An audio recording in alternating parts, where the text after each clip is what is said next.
Greetings, people of the internet. I am Lucha Man, and welcome to Lucha Man Reviews. Today I am reviewing. Here's what. So a while back, I got a free 30-day trial for Disney Plus. I liked it, so I caved, and I now officially have Disney Plus as my streaming service. Yay! So it's pretty cool. All the content I get on there, the current stuff, the classic stuff, and then when the new stuff comes out, I get to see whether or not I want to take part of that. So I'm doing my review. So the review, you saw from the title, I'm reviewing Disney's Chip 'n Dale Rescue Rangers, the movie. And there's some other Disney-related news on here, so yeah. So we're going to have to talk about the past, the present, the future, and etc. Alright, first, the past. This Chip 'n Dale Rescue Rangers, the original animated series, debuted in 1989. So, this movie is based on property from over 30 years ago. The original series ran for 65 episodes, three seasons total, and it wasn't like evenly balanced between each season. So yeah, it had a relatively short run, but still left a mark in the fandom for Disney.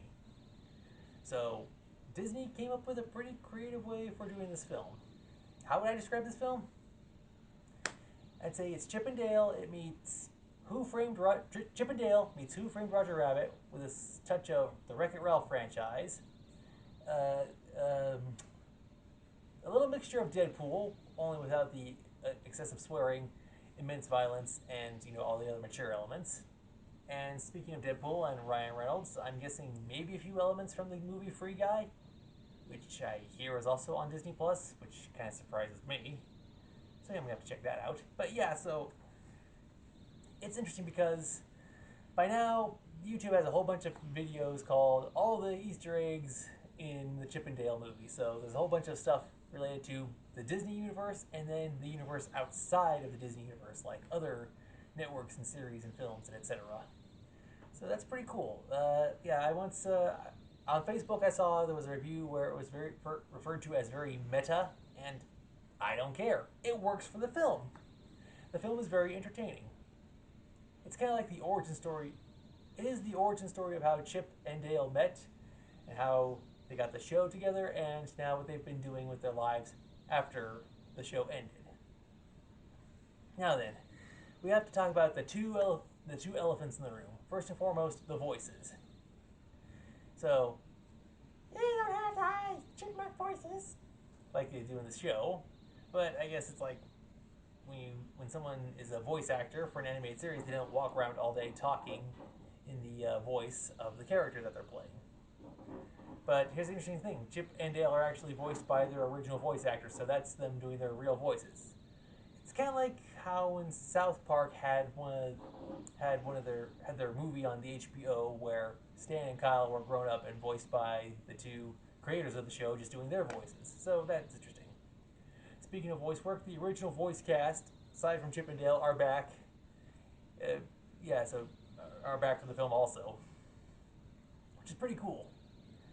And then there's the other visual aspect. Like I said, this does remind me of Rodger Rabbit because of Who Framed Rodger Rabbit, because we have real life world and real life people interacting with animated characters walking around.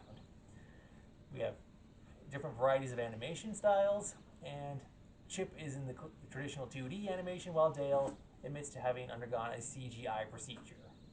And I get it; it works. It's interesting, and it's a new take on the film. And since it has been a while since Who Framed Rodger Rabbit did come out, so the technology has progressed and advanced really great. So the series is so this movie works really good.